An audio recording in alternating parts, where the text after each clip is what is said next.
오늘은 아가페라는 제목으로 말씀을 전하고자 합니다. 아가페는 헬라어로 사랑, 하나님의 사랑, 신의 사랑, 또 부모가 자식을 사랑하는 그 마음을 사랑이라 합니다. 왜 그렇게 표현했을까요? 아가페의 의미는 깊이 알다. 구약에도 보면 야다라고 해서 깊이 아는 것, 즉 서로가 육체적인 관계를 맺어 부부의 연을 맺는 이것을 깊이 안다라고 표현하고 있는데요. 그 알다에서 야다, 즉 사랑 이런 것들이 계속해서 나오게 되는데요. 헬라에도 보면 깊이 알기 위해서는 부모가 자식을 깊이 알기 위해서는 처음부터 깊이 알기 위해서는 어떻게 해야 됩니까?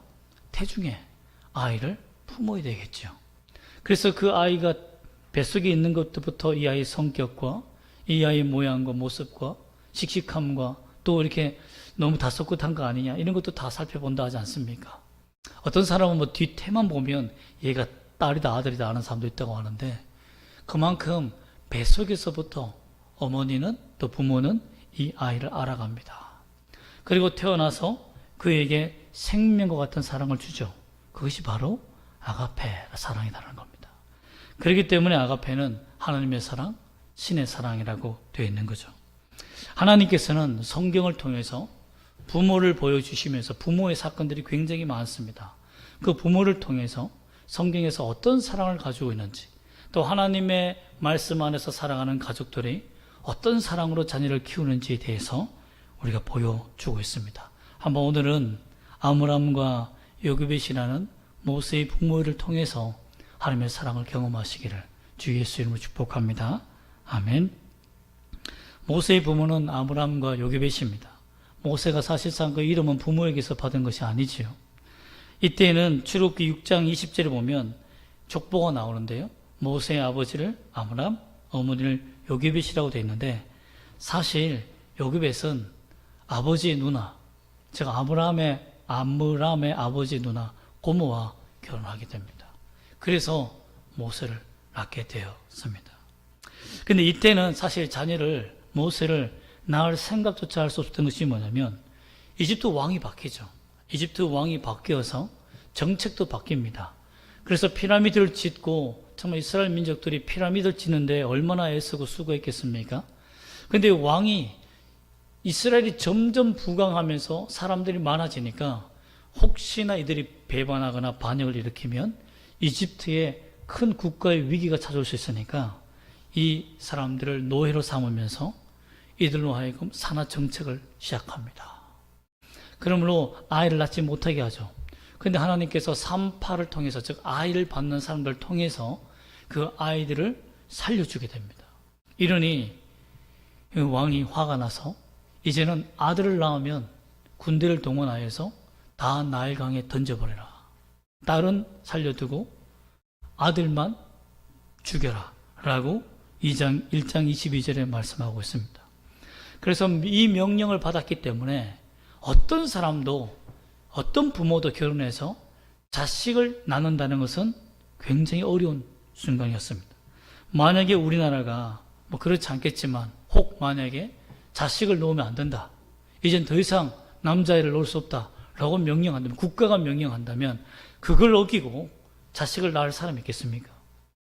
참 그렇게 명령하지 않아도 오늘날은 아이를 낳지 않고 결혼을 하여도 자식 없이 또는 결혼도 하지 않고 그냥 혼자 사는 사람들이 굉장히 많은 시대입니다.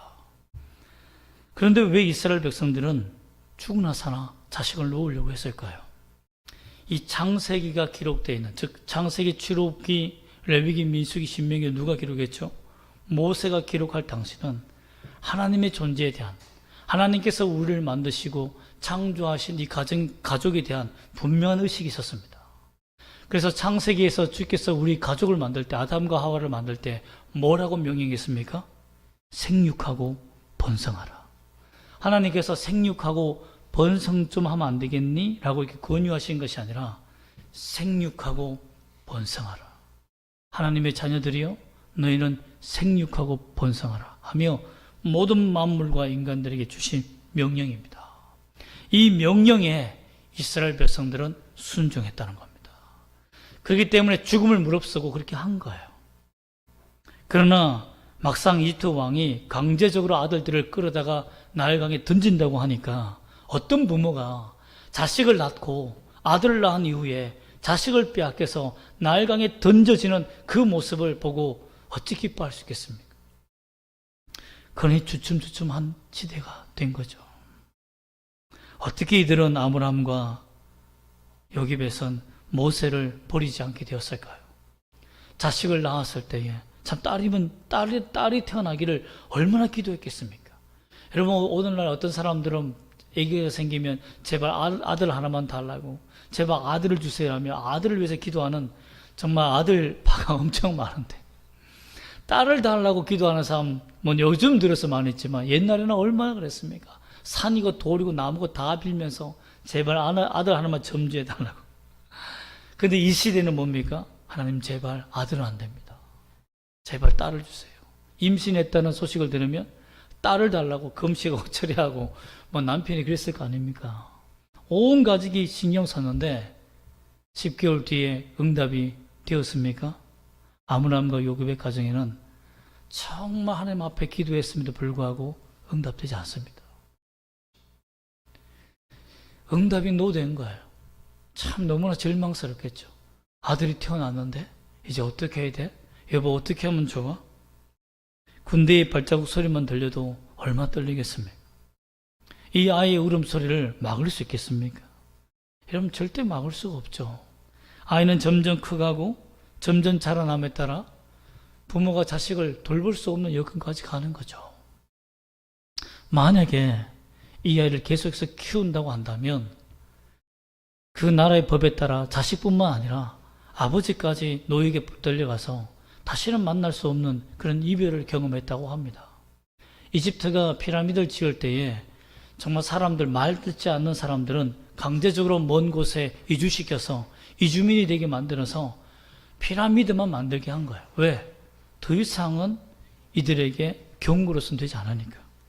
만약에 이 아들을 낳은 것에 대해서 들켰다면 아브라함은 정말 고생하며 피라미드만 짓는 일에 붙잡혀 갔을 것입니다.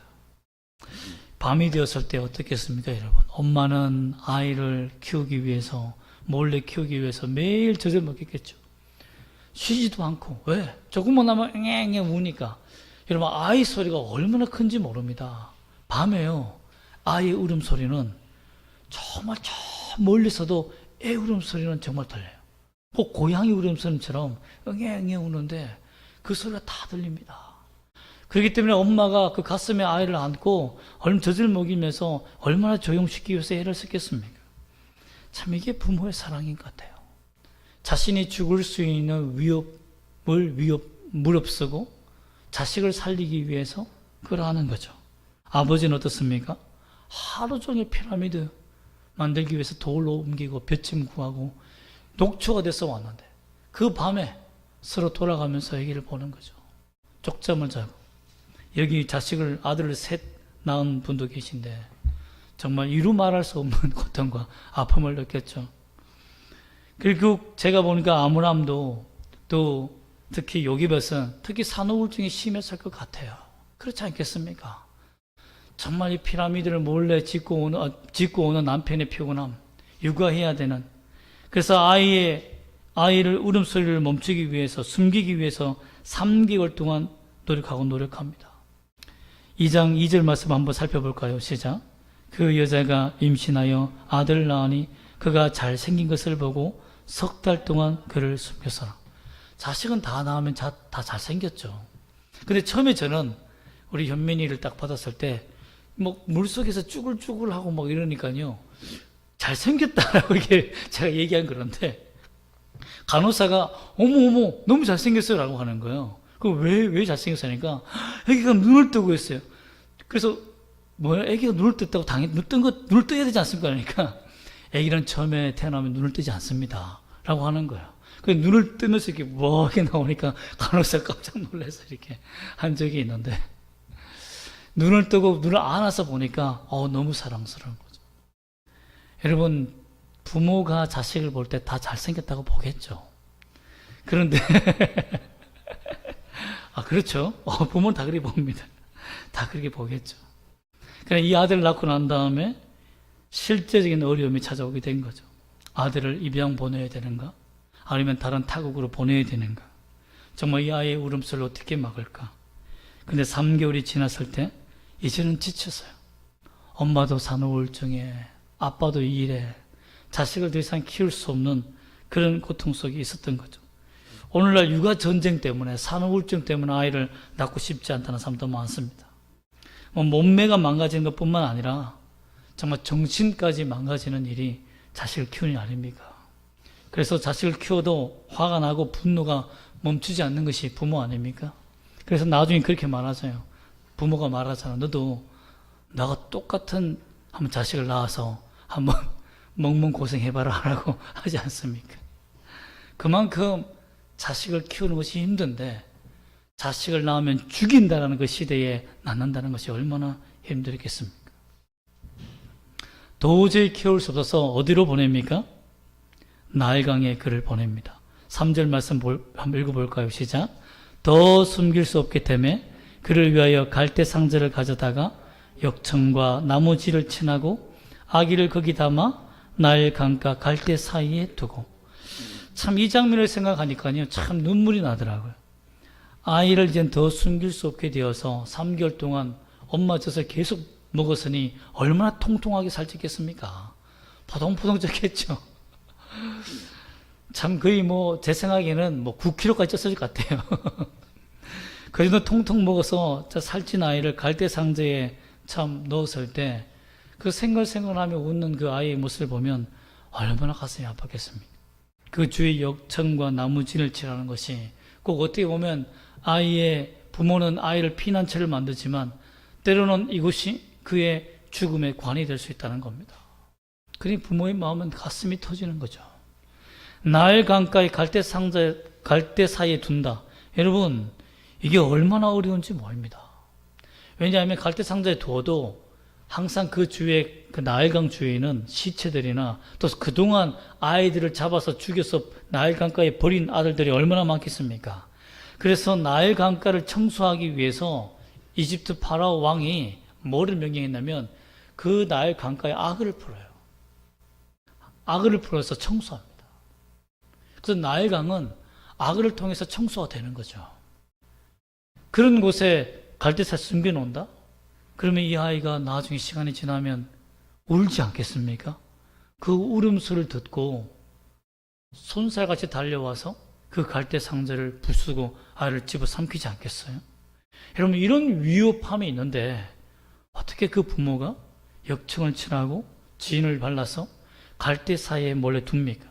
때로는 여러분 물살이 세면 바람에 들려서 그 갈대 상자가 떠내려갈 수도 있지 않겠습니까? 어떻게 하려고, 어떤 마음으로 그 갈대 상자를 띄워보내며 그 갈대 사이에 두었을까요? 어떤 부모가 이렇게 할 수 있겠습니까? 먼저 우리가 이 아이를 왜 살렸는가? 그 이유부터 먼저 살펴보기를 원합니다.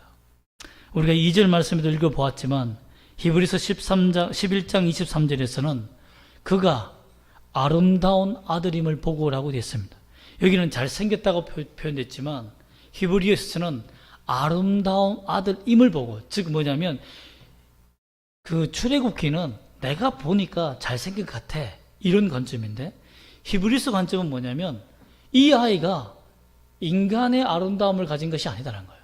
하나님께서 주신 마음으로 이 아들이 아름다운 것을 보았다라고 표현하고 있습니다. 그 수동태로 표현되어 있어요. 그러니까 아름다움을 느꼈다라고 되는 거죠. 내가 아름다움을 보다는 것이 보고서 해서 잘생겼다는 것이 아니라 그 자식을 낳았더니 하나님께서 버리지 못하도록 이 아이를 살릴 수밖에 없도록 그 마음의 모성애를 자극했다는 거예요. 여러분, 이것이 하나님이 아가페의 사랑을 회복시켜 주신 겁니다. 인간은 두렵고 떨리며 자기 이기적으로 생각할 수 있어요. 그런데 하나님께서 부모에게 하나님의 사랑을 부어준 것이요. 얼마나 큰 사랑을 부어줬습니까? 자기의 생명을 다해서 이 아이를 키울 수 있도록 한 겁니다. 그렇다면 그렇게 사랑하여 생명으로 사랑하는 그 아들을 왜 나일강에 띄워보낼 수 있었을까요? 그것은 참 아버지, 참 하나님께 이 아들을 맡긴 것이죠. 누가 아들을 죽여라고 나일강에 버릴 수 있겠습니까? 갈대 상자에 넣어서 어떻게 보관할 수 있겠습니까? 누군가가 발견하기를 원했다는 거죠. 이 말은 내 자식으로 크지 않더라도 이 자식이 살 수만 있다면 나는 만족한다는 거예요. 여러분, 그게 부모의 사랑입니다. 오늘날 수많은 미혼모들이 자식을 낳았지만 이 아이를 키우다 도저히 안 되니까 어떻게 합니까? 아기 박사에 맡기기도 하고요, 입양에 보기도 합니다. 내 자식, 그래서 언젠가는 찾아오는 부모도 있다고 합니다. 여러분, 이처럼 하나님께서 부모에게 주신 그 아가페의 사랑은 정말 신의 사랑을 엿본 것처럼 심겨져 있습니다. 이 사랑을 우리가 회복하기를 원합니다. 여러분, 이 결과 하나님께서 주신 큰 능력과 은혜가 있는데요, 요기벳이 아버지의 하나님을 믿고 여호와 하나님을 믿고 하나님께서 분명히 이 아이를 살릴 것이며 하나님께서 이 아이로 하여금 크게 되게 만들 것이며 앞으로 주님의 길로 인도하실 것을 믿고 뛰어보낸 것입니다. 그런데 놀라운 일이 일어납니다. 아이가 울지 않습니다. 갈대 상자에 넣은 아이가 울지 않아요. 우리 현세 같았으면 정말 난리가 났을지도 모릅니다. 갈대 상자를 부수고 나왔을지도 몰라요. 엄마! 막. 그런데 이 아이는 하나님께서 신기하게 울리지 않습니다. 언제 울게 합니까? 우리 5절과 6절 말씀 다시 한번 읽어볼까요? 시작. 바로의 딸이 목욕하러 나일강으로 내려오고 시녀들은 나일 강가를 거닐 때에 그가 갈대 사이의 상자를 보고 시녀를 보내어 가져다가 열고 그 아기를 보니 아기가 우는지라. 악어들이 손대지 못하도록 하나님이 그 아이를 재우신 거죠. 하나님이 아버지가 되어주신 거예요. 하나님께서 어머니가 되어주신 거예요. 그 아이의 생명을 하나님께서 지키고 돌봐주신 겁니다. 여러분, 부모가 이런 마음이 있어야 됩니다. 우리 자녀들을 키울 때 내가 다 케어하고 내가 다 지키고 내가 그 발밑을 다 지키면 되겠지. 여러분, 부모가 되보면 알겠지만 불가능하다는 것을 느낍니다.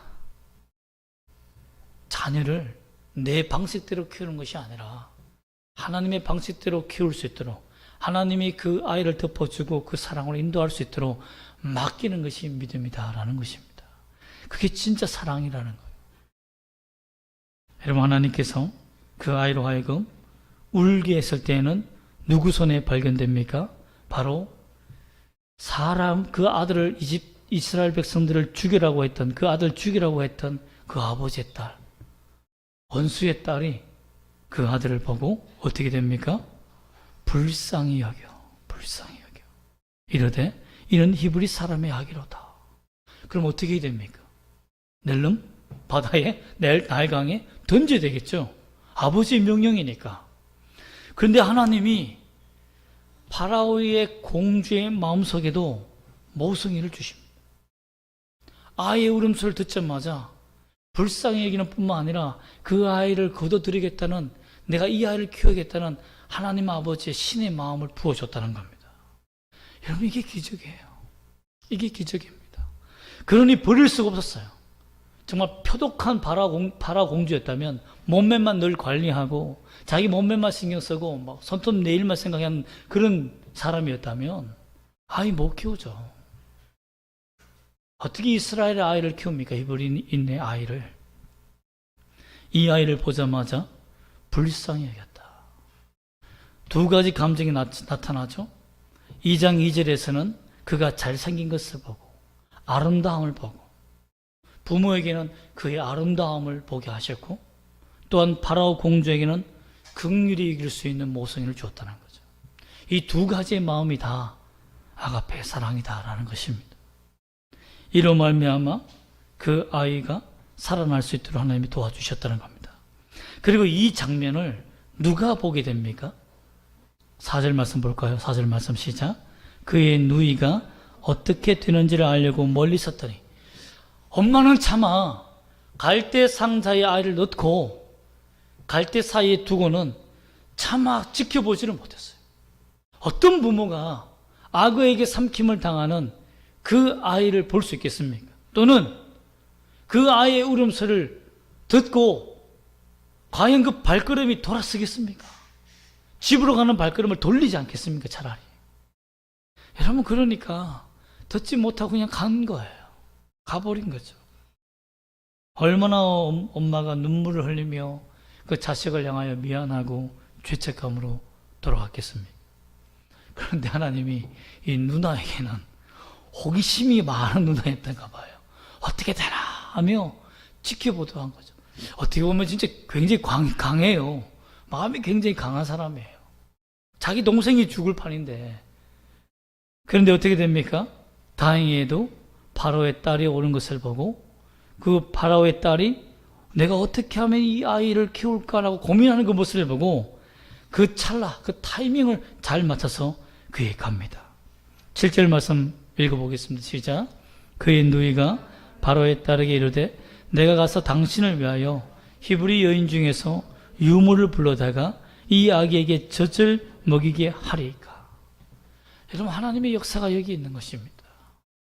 하나님께 자기 자식을 맡기고 갈대 상자에 태워서 띄워보낸 이 부모의 믿음과 사랑에 하나님이 부모 되어주시고 다시 그 요게벳이 부모로서 키울 수 있도록 다시 주신 거예요. 은혜를 주신 거죠. 기회를 주십니다.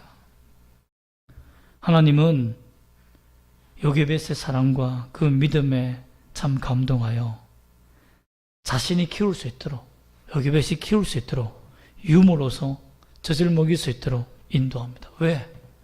방금 젖이 나왔잖아요. 아이를 먹일 수 있는 젖이 있잖아요. 그러니 그 아이를 바로 먹일 수 있는 유모, 쉽지 않죠. 그러나 바로 자기 어머니를 유모로 불러서 소개합니다. 8절 말씀 보면 그 아기의 어머니를 불러왔다. 그 소녀. 이거 어떻게 보면 완전히 사기꾼 같지 않습니까? 미리 모든 것을 다 알고 계획했듯이, 그죠?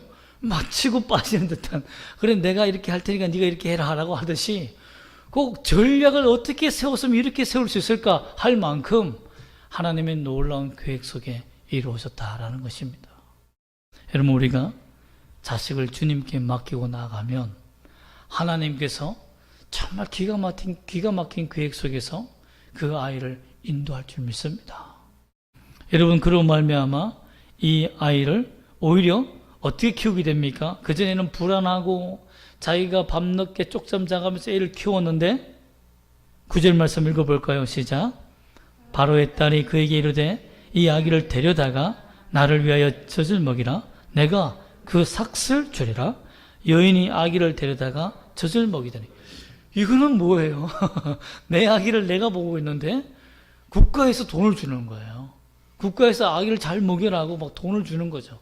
그리고 이 아이를 지킬 수 있도록 군사까지도 보내주는 거죠. 왜? 바로의 딸, 공주의 아들이니까. 여러분, 이런 대접을 받게 된 이유가 뭡니까? 바로 하나님의 은혜 속에 있었기 때문이죠. 정말 하나님이 주신 마음, 하나님이 이 아들을 낳았을 때, 모세를 낳았을 때 그 마음을 만약에 무시했다면, 이 엄마가 그 잘생기고 아름다운 그 모습을 보았지만 아니야, 낳을 수 없어. 아무리 하나님의 명령에 생육하고 번성하라고 해도 낳으면 우리 인생이 비참해져. 낳을 수 없어. 라고 만약에 거절했다면 이런 영광과 은혜가 있었겠습니까? 절대 잊지 못합니다. 하나님이 우리에게 주신 마음, 부모에게 주시는 그 마음, 그 마음을 그대로 자식에게 전해 주었더니 아이가 자라게 됩니다. 누구의 젖을 먹고 자랍니까? 엄마의 젖을 먹고 자라게 되는 거죠. 10절 말씀 볼까요? 어떻게 됩니까? 시작. 그 아이가 자라매 바로의 딸에게로 데려가니 그가 그의 아들이 되니라. 그가 그의 이름을 모세라 하여 이르되 이는 내가 그를 물에서 건져내었음이라 하였더라.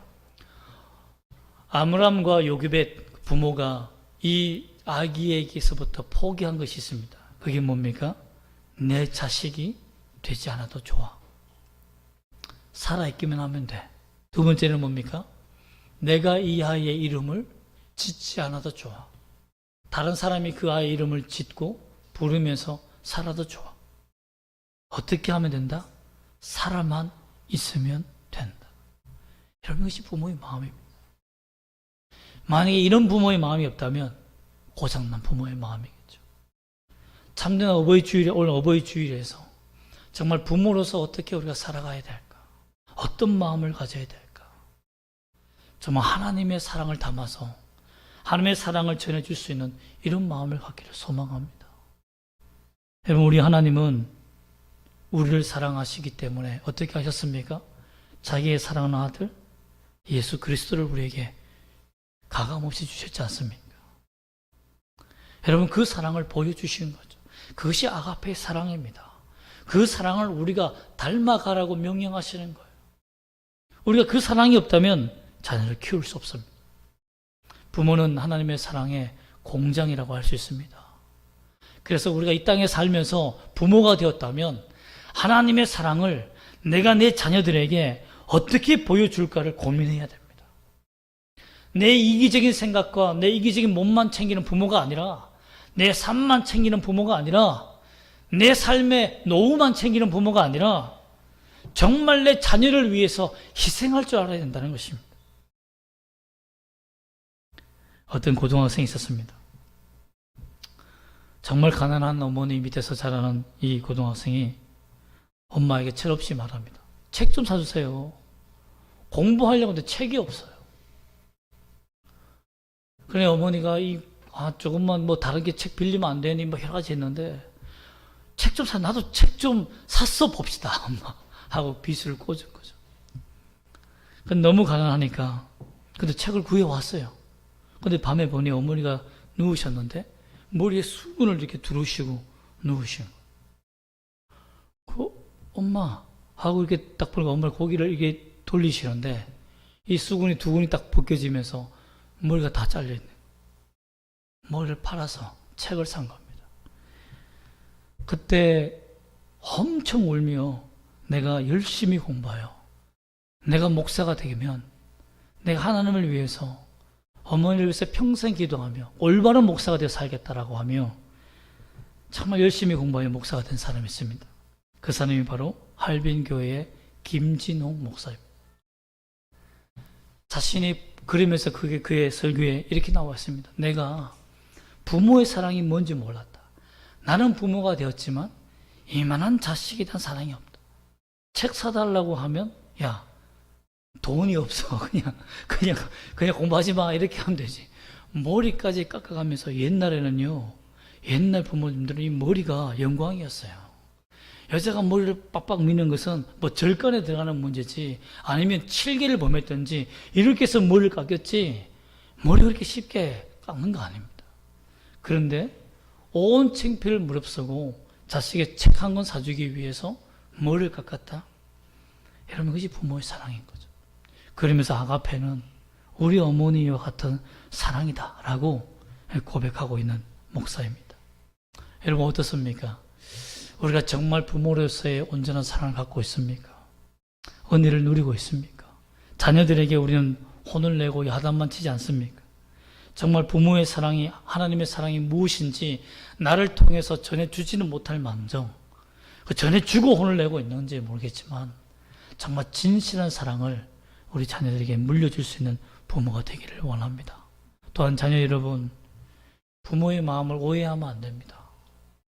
부모는 자기 생명을 다해서 줄 수 있는 사람이 부모입니다. 무엇이든지 최선을 다해서 좋은 것을 주려고 하는 것이 부모 아닙니까? 여러분, 그러므로 부모의 돈을 너무 이용하면 안 돼요. 부모의 경제력과 부모의 힘을 너무 이용하면 안 됩니다. 내 부모는 모든 것을 다 해줄 수 있으니 부모에게 달라라는 요건이 있으면 안 됩니다. 부모의 사랑을 담아서 나도 나중에 부모가 되어 그 사랑을 줄 수 있는, 그리고 서로 존경하고 사랑을 베풀 수 있는 자녀 여러분이 되시기를, 또 부모가 되기를 주 예수 이름으로 축복합니다. 아멘. 기도하겠습니다.